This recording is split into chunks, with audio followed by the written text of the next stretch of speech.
I want to know how many times Buchanan's name appears in this list of salesperson names. I can use the COUNTIF function to find out. It counts the number of cells in a range that meet criteria you specify, such as the name Buchanan. So I'll start my formula out by typing my equal sign and then type the first few letters of the function. And notice that as soon as I do that, Excel offers me a list of functions that start with those letters. Well, here's COUNTIF, and I'll just double-click to let Excel enter the rest of the function for me. And then my first argument is range. Where do I want Excel to look? Well, I want Excel to look in this column, starting with cell A2, and I'm clicking and dragging all the way down to cell A20. Next, I'll type a comma to separate the range argument from the criteria argument. And in this example, Buchanan is the criteria. And I'll type a quotation mark and Buchanan's name and end with a quotation mark. And that's because in this type of formula, anything that's text must be surrounded by quotation marks. And I'll enter my ending parentheses and press enter. And Buchanan's name appears 7 times. Now say I want to check another salesperson's name. I don't have to do the formula over. I just go up to the formula bar and select Buchanan's name and say that I want to know how many times Dodsworth appears in the list. So I'll type the name and press enter, and it's 5. And now on to another example. I have a list of student names and their grades in a computer science class. First, I want to use COUNTIF to find out how many students got a grade of 3.3. So I'll begin typing my formula, double-click here in the list.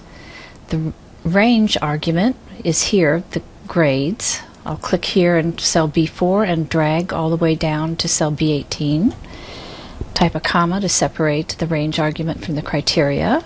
And I'm looking for students with grades of 3.3, so that's my criteria.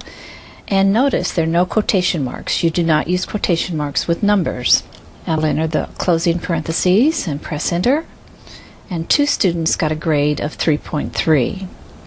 Now I want to know how many students got a grade of 3.3 or better.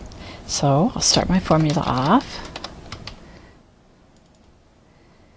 Enter the range, my comma, but now I'm going to use a quotation mark even though there's going to be a number here, which might seem a little self-contradictory. Whenever you use a math operator in the criteria, such as greater than or less than or equal and so on, then the entire criteria must be enclosed within quotation marks. So my argument is greater than or equals 3.3, and I'll end that with quotation marks and ending parentheses and press enter. And 6 students got a grade of 3.3 or better. Now finally, I'll see how many students got a grade of less than 3.0. Start my formula, enter my range, enter my comma, start with quotation marks since I'm going to be using a math operator of less than 3. And another quotation mark and an ending parentheses, and 5 students got a grade of less than 3.0.